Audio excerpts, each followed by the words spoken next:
Hey, what's going on, guys? XD here for Bedroom Studio Corner. Now today I'm going to be talking about how you can prepare a beat for vocals. Now this can be a house beat, this can be any track that you get from a friend or you download off the internet and it's not properly mixed and properly ready for vocals. I'm going to show you how you can handle it so that your vocals can sit on it nicely when you record and you're not going to run into some problems. So firstly, what you want to do to the track is send it to a mixer. So already mine is on channel 2. That is over here. I'll just rename this to Beat Quick. Then I'll say Beat. So let me play this track so you can hear exactly where it is and you can see how the beat is sounding right now. Tree time.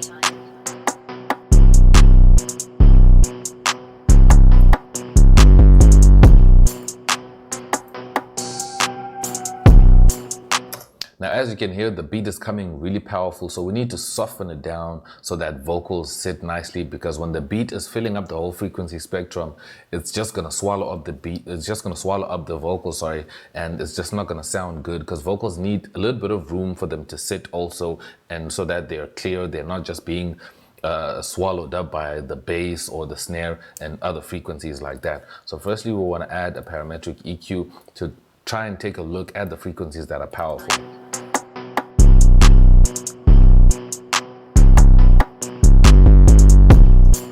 So as you can see, we have a lot of low-end information, a lot of mid-range, and not so much of high frequencies, because trap music is really powerful on the low-end side. Producers want a lot of bass so that it pleases the artists that want to actually buy these beats. So what we want to do first is add a cut. So we want to add this 30 hertz to 18 hertz cut. So what this is going to do is it's going to trim at the end. Now this is another thing I always tell people, to cut out their master outputs and make sure that they don't have excess frequencies that are coming out at the ends here. You cannot hear them, but they are there. And when you start to play your music on really loud systems, like, you know, car stereos with those big subs, you will start to hear some rumble in those undesirable frequencies.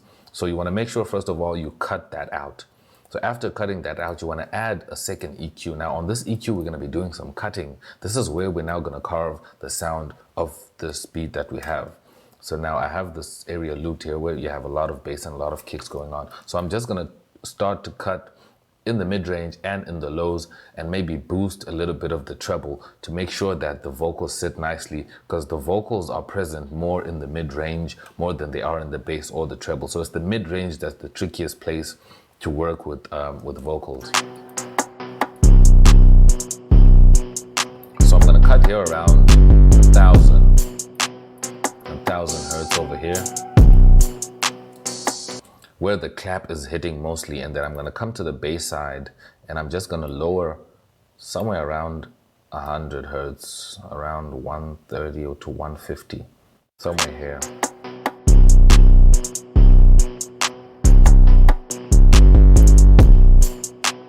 Because that's where the kick is hitting, so I just need to lower that a little bit down. I'm not going to touch lower around 50 hertz because the voice does not go there. It's usually just a bass line, so that is fine. We still need that low end, that trap, big booming bass to still be there. So now we've cut some of the mid-range and the low end. We're just going to cut a little bit of the highs and then boost the top end over here.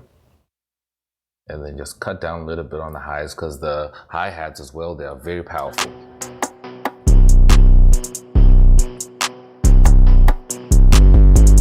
Because we still want the beat to be bright, so we just give it a little bit more boost on the highs, but make sure that it's clear.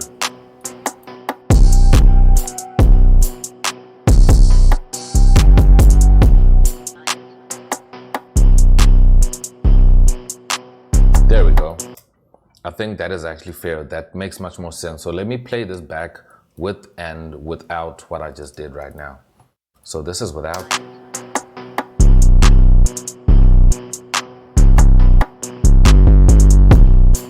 Now this is with.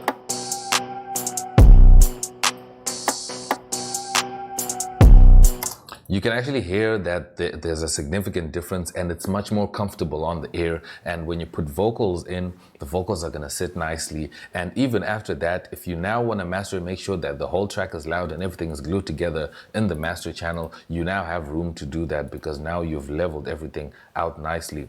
So what you want to do after this is add a soft clipper, a fruity soft clipper, just to make sure that the beat is not peaking over 0, to make sure it's controlled and it's sealed.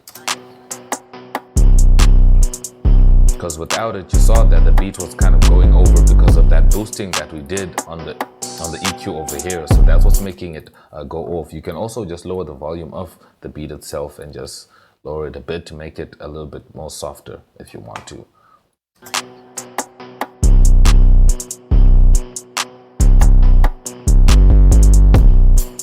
So keep in mind that your vocals are actually coming below this beat. So they're supposed to blend into the beat and not necessarily be on top of the beat, making the whole track louder or trying to make your vocals much louder, because then you're going to start clipping and your track is just going to fall apart and it's not going to be good. So I hope you find this really helpful. If you do, leave a like down below. If you're new to the channel, subscribe and join the community that we have over here. Thanks so much for watching. I'm going to catch you guys in my next video.